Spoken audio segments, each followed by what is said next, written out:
함께 사도신경으로 우리의 신앙을 고백하면서 하나님 앞에 나아가도록 하겠습니다.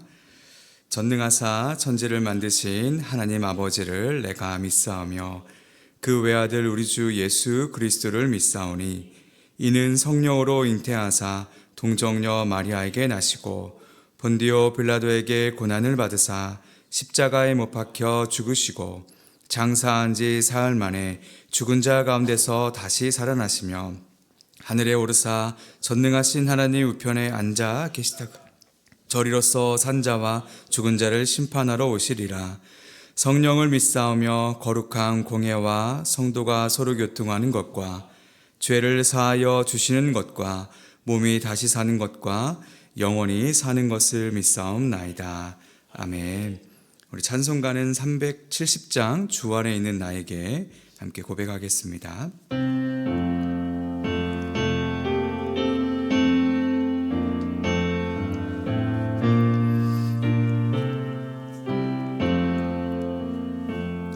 주 안에 있는 나에게 딴 근심이 있으랴.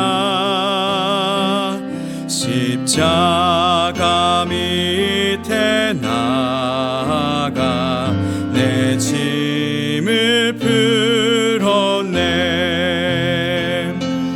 주님을 찬송하면서 할렐루야 할렐루야. 내 앞길 멀고 험해도 나 주님만 따라가리. 그 두려움이 변하여 내 기도 되었고 전날의 안숨 변하여 내 노래 되었네. 주님을 찬송하면서 할렐루야 할렐루야. 내 앞길 멀고 험해도 나 주님만 따라가리.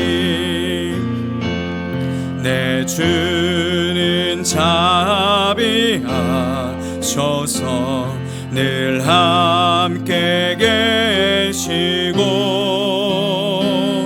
내 궁핍함을 아시고 늘 채워주시네. 주님을 찬송하면서 할렐루야 할렐루야. 내 앞길 멀고 험해도 나 주님만 따라가리. 내 주와 맺은 언약은 영불변하시니 그 나라 가기까지는 늘 보호하시네. 주님을 찬송하면서 할렐루야 할렐루야. 내 앞길 멀고 험해도 나 주님만 따라가리. 아멘. 오늘 함께 살펴본 말씀은 요한계시록 22장 1절에서 5절까지 말씀입니다. 요한계시록 22장 1절에서 5절까지 말씀입니다. 제가 주님의 말씀을 하나님 앞에서 받겠습니다. 또 그가 수정같이 맑은 생명수의 강을 내게 보이니 하나님과 및 그 어린 양의 보좌로부터 나와서 길 가운데로 흐르더라. 강 좌우에 생명나무가 있어 12가지 열매를 맺되 달마다 그 열매를 맺고 그 나무 잎사귀들은 만국을 치료하기 위하여 있더라. 다시 저주가 없으며 하나님과 그 어린 양의 보좌가 그 가운데에 있으리니 그의 종들이 그를 섬기며 그의 얼굴을 볼 터이요 그의 이름도 그들의 이마에 있으리라.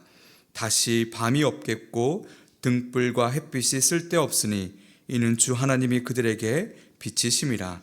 그들이 세세토록 왕노릇 하리로다. 아멘.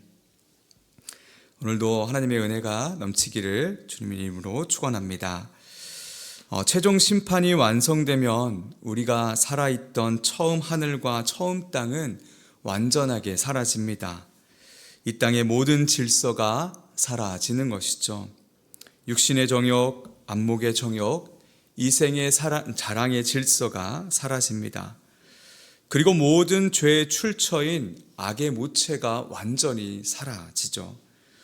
우리가 누리게 될 새 하늘과 새 땅, 새 예루살렘에는 악이 존재하지 않습니다. 그 땅의 중심에는 하나님과 그 어린 양의 보좌가 있습니다. 만물의 시작이 하나님이듯이 만물의 끝도 하나님이십니다. 그토록 주인이 되고 싶어 안달이 났던 사탄과 그 무리들은 사라지고 하나님과 어린 양이 종말의 주인이 되시며 영원토록 통치하시게 됩니다. 오늘 본문은 7 천사 중 하나가 사도 요한에게 하나님의 주권을 상징하는 그 보좌를 보여주면서 시작합니다. 새 하늘과 새 땅이 어떠한 모습인지를 보여주고 그 땅에 있는 하나님의 백성들이 누리게 될 것을 하나하나 보여줍니다. 오늘 말씀을 통해서 더욱더 하나님의 나라를 바라보고 전망함으로 매일 그 살아있는 소망으로 하루하루 살아가는 우리가 되기를 소망합니다. 먼저 새 하늘과 새 땅의 중심에는 하나님과 어린 양의 보좌가 있습니다. 우리의 왕 되신 하나님께서 통치하시는 곳이죠. 그 보좌로부터 수정같이 맑고 빛나는 생명수의 강이 흘러나옵니다. 구약에서 선지자 에스겔이 성전에서 물이 흘러나오는 환상을 보았습니다. 그런데 이제 성전이 아니라 하나님의 보좌로부터 직접 그 물이 흘러나옵니다. 성전이 보좌로 바뀐 것이죠. 왜냐하면 구속이 완성된 새로운 세계는 요한계시록 21장 22절의 말씀처럼 성전이 없기 때문입니다. 더 이상 하나님의 보좌를 모형적으로 나타내는 성전은 존재할 필요가 없는 것이죠. 모두가 하나님께로부터 직접적인 은혜를 경험하는 것입니다. 또 생명수의 강은 빛이 납니다.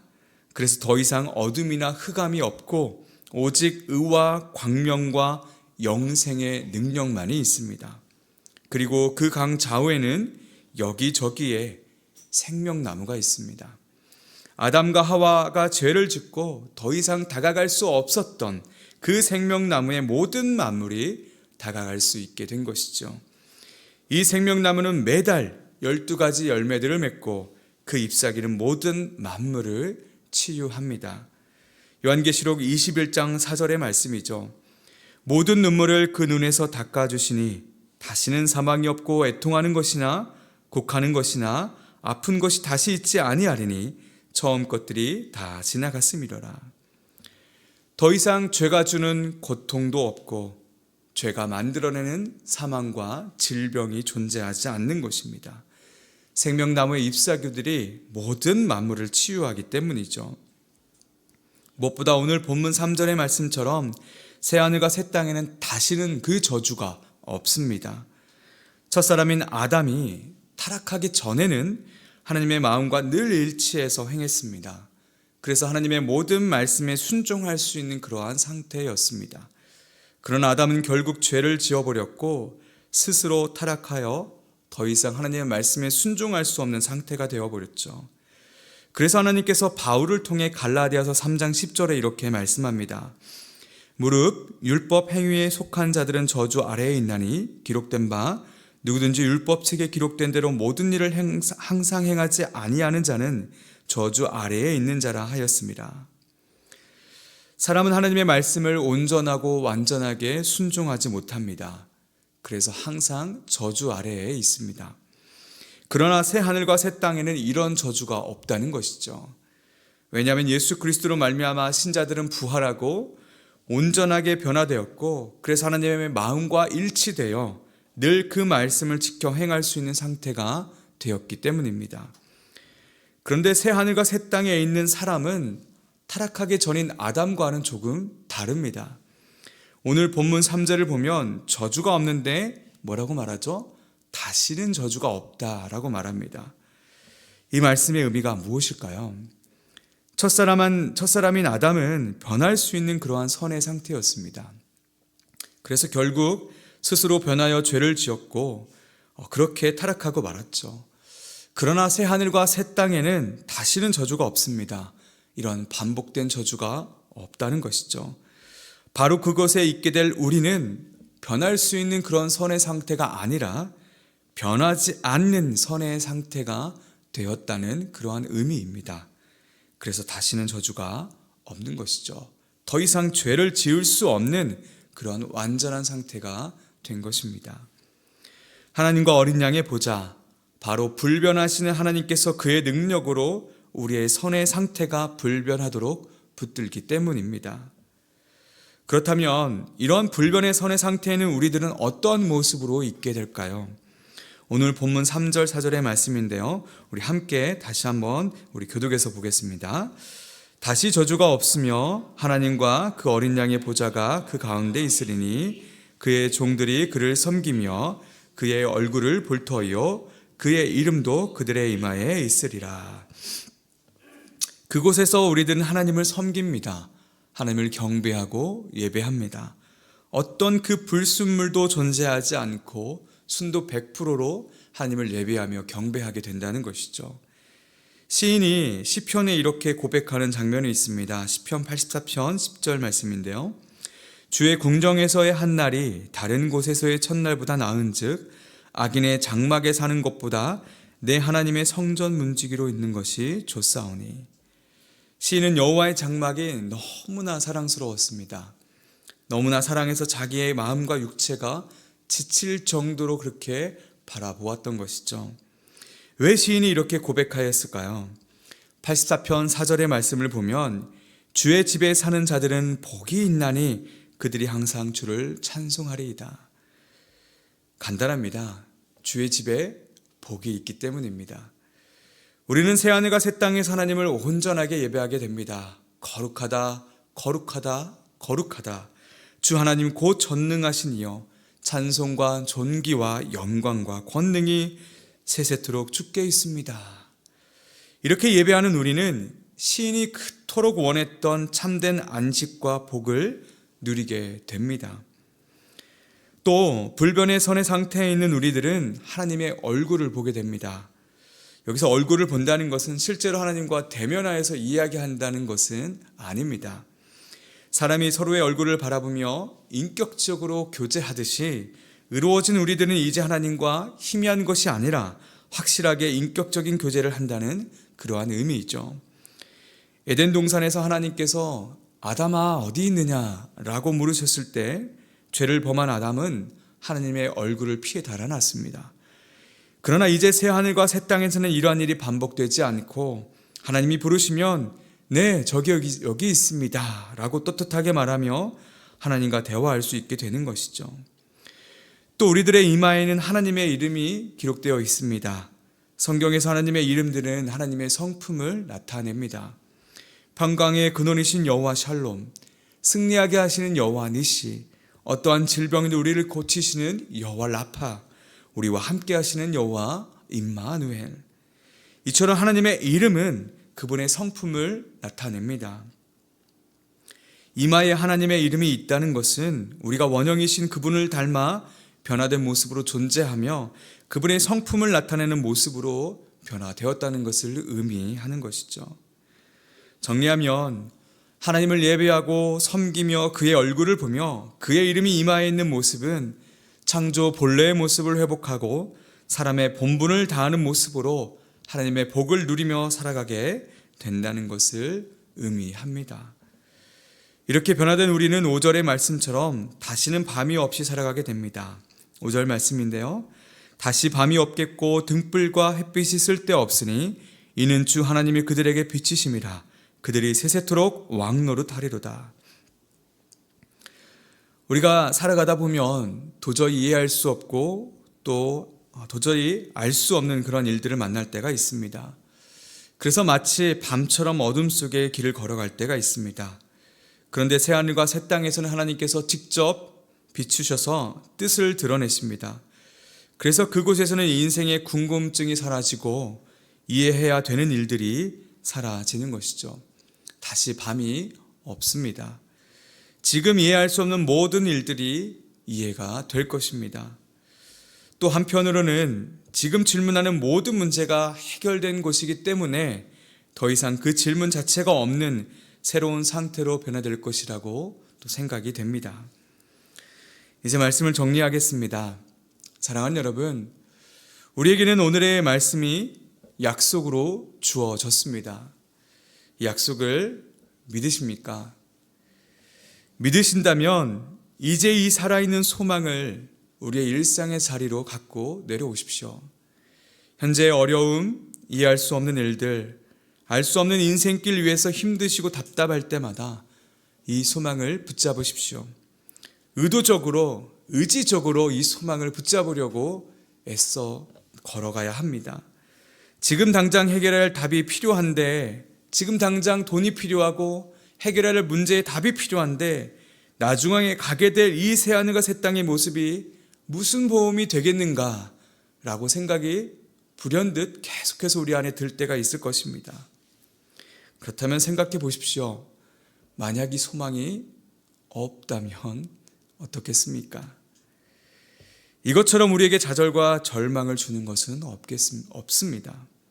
히브리서 11장에 기록된 믿음의 사람들은 모두가 소망한 것을 그 손에 잡지 못했습니다. 그러나 그들은 오히려 손에 잡히지 않는 소망이기 때문에 그 믿음의 경주를 완주할 수 있었던 것이죠.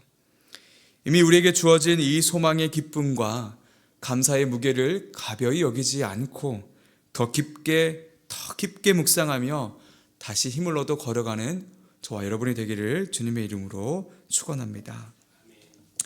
우리 함께 기도하면서 나아가겠습니다. 첫 번째 기도 제목은 우리에게 주어진 새 하늘과 새 땅의 소망을 굳게 붙잡을 수 있도록 성령님께서 우리를 조명해 달라고 기도했으면 좋겠고요. 두 번째로는 새 하늘과 새 땅의 소망이 주는 기쁨과 감사가 매일매일 한 뼘 한 뼘씩 깊어져서 이 소망이 우리 일상의 자리에서 살아 움직이도록 우리를 인도해 달라고. 또 세 번째로는 이교구 직장 6다락방을 위해서 각자 부르신 가정과 직장에서 겸손히 성실하게 섬길 때 하나님의 나라가 임하는 것을 경험하게 해달라고 우리 함께 세 가지의 기도 제목을 놓고 기도하며 나가도록 하겠습니다. 하나님 감사합니다. 하나님 우리에게 주어진 이 하늘 소망을 붙잡을 수 있도록 붙잡아 인도하여 주시옵소서.